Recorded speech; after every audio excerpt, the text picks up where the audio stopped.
Newly elected New York City Mayor Zohran Mamdani clearly won the support of voters in their late teens and 20s. He was very strong among young voters, but how young are we talking? Would we have had support among 6-year-olds if they had been invited to vote?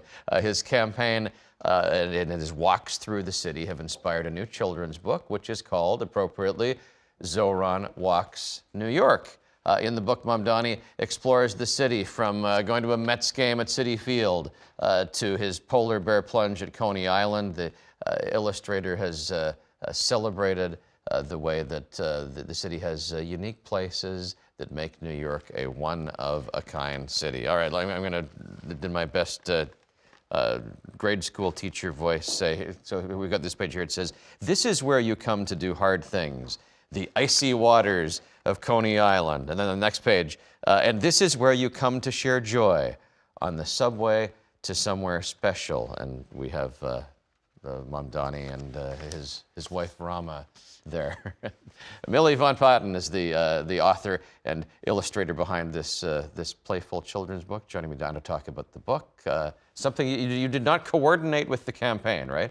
No, this was like completely separate from the campaign. I was just working on this book as a fan of Zohran from afar. Right. So you were inspired by this. You're not a citizen of the United States, so you're not a voter. No, exactly. This is my civic duty, basically, putting out a children's book about a politician who I, really strongly believe in.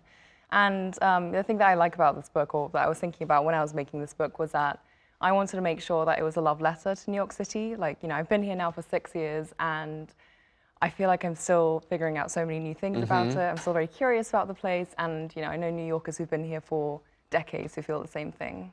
Yeah, it's in some ways not really a book about Mamdani. Exactly. Yeah, that's exactly it. Because also kids don't really, kids don't know about politics. So the way that I'm framing this book is that it is a book about the city and how exciting and big it is. So is it meant to be a commercial success? Is it meant to be a political statement? Could it be a little bit of both? It could be a little bit of both, but I really am just hoping it will appeal to kids who enjoy fun scenes that are set in a big, bustling city. So we'll take a look at some of the pages from the book. How did you pick the spots that are depicted? It was inspired, you said, by his long walk through Manhattan. Yeah. But you turned that on its side a little bit and said, well, let's hit some of the spots in all 5 boroughs. Yeah, so what we wanted to do was we wanted to make sure that we were picking spots in New York City that were relevant either to his campaign or to his personal life. And so, for instance, we see him going to Coney Island, and that is, he did go there to do the polar bear plunge, and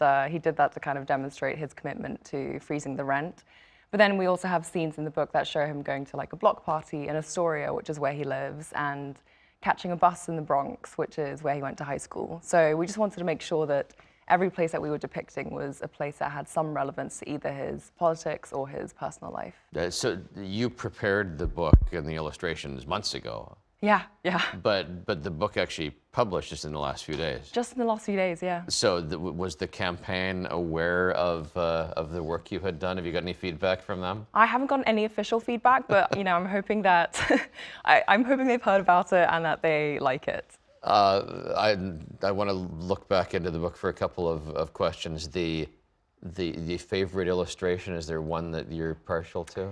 I think I like the subway illustration a lot. Which shows Rama and Zohran on the subway going to City Hall to get married. And I just love that spread because, Oh, this could be your real-life inspiration here, yeah, right? Exactly. Yeah. I was very inspired by the actual wedding photos that they took, and I love that they took the wedding photos on the subway because the subway just feels like such a special, very New York-specific place. And you've got a lot there. Yeah, exactly. And a New Yorker would recognize the Showtime dancer. Exactly. You get some people who are excited to see the Showtime dancers, and some people who are less thrilled. So try to show, a diversity. What else did you sneak into the illustrations that the New Yorker might spot that might go unnoticed to the non-New Yorker? That's a really good question. So I did have to fight my editors a little bit on this one thing, and I really wanted to make sure that there was a subway rat in there as well. And so finally... I missed that. Yeah, well, I had to hide it in the book, in the end papers, behind the flap. If you lift up the flap, the front flap, actually. Oh, okay. Sorry, it's a bit finicky, but I really had to find my Oh, editors that's on it, funny. and we finally That's- got a Subway wrap with a slice of pizza. Millie, it was a pleasure to read this. Thank you for coming in this morning. Thank you for having me. Again, the new book is called Zohran Walks New York. It is out in stores and available online now. Thanks for watching our YouTube channel. For more stories in your communities, click the subscribe button right here. You can also download our app or watch us on TV for the latest news and weather updates every 10 minutes and more. We'll see you then.